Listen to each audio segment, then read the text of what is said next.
I think, first of all, it's lovely to see you. Lovely to sit down and have a coffee with you at long last. I think the simple answer to your question is don't try and establish a strategy for global success or a global brand.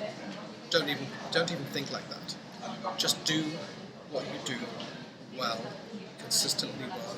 Set out standards that are truly luxury and world class, and just do them.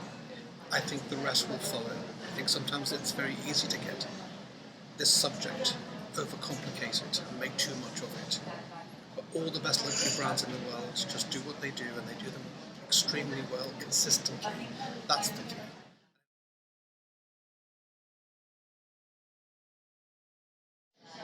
Not at all.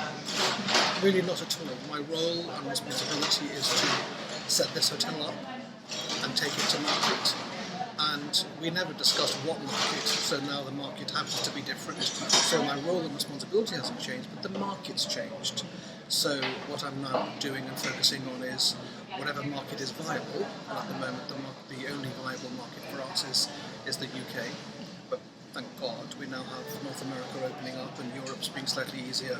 So my role and responsibility hasn't changed at all. It's still very much take the hotel to market and generate business. And we've been very successful in generating lots of UK business.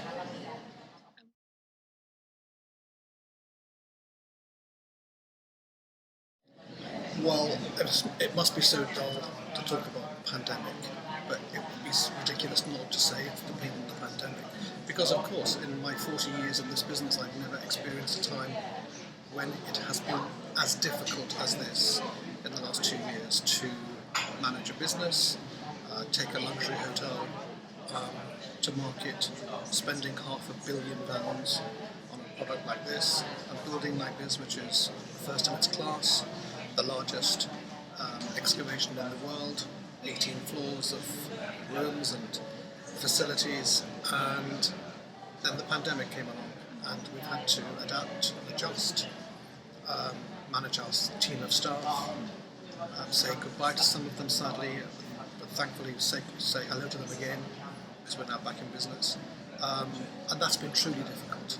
But we've just had to just get on with it, with true sort of British grit.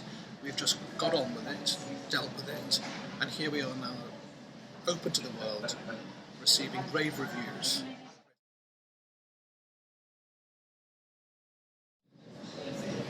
Well, the process is the same as it's always been. What's been difficult is the pool, if you like, people in the pool. The numbers have changed dramatically. It's common knowledge it's a perfect storm at the moment for recruitment. There's all sorts of factors affecting the people available to even talk to. Everything from pandemic to Brexit to the global economy and so many things. There's no one reason why we are in the situation we are. But we've been very lucky. We're really lucky in that first of all, we're Edwardian Hotels, and we have a great set of values that form our foundation. And then also we are the Londoner, and most people in our industry, lots of people in our industry are like magpies and are drawn to the newest, shiniest, sparkliest thing, and we are that. So thankfully, we've attracted lots of people to our doors because they want to be part of something very new, very fresh, very different, extremely exciting. And so we've done okay, but that doesn't mean to say the industry is okay, and it's not. I feel profoundly for my colleagues who are in our industry who are suffering really badly, and we are suffering as well, to be fair. But we're just luckier than most because we have this new exciting building, which is attracting some wonderful people from London and the UK mostly, and further afield, I'm sure, in time.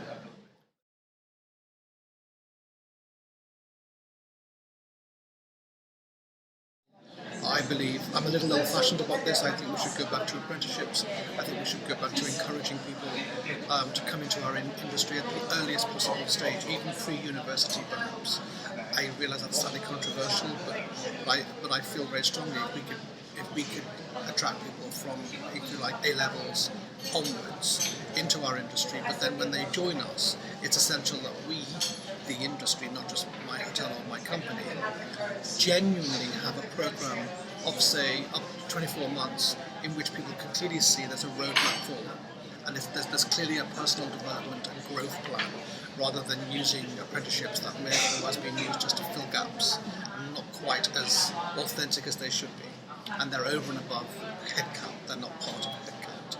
I think that's really important. So when someone comes on a management program, and we do a wonderful 24-month management program post-grad, we also do apprenticeship schemes, but I think the industry needs to have industry and nationally recognised schemes that people are drawn to, and it becomes a formal qualification, formally recognised, and it has real value. Now, our industry is so important to our economy. We need to have more formal, and dare I say, more prestigious recognition for people joining our industry.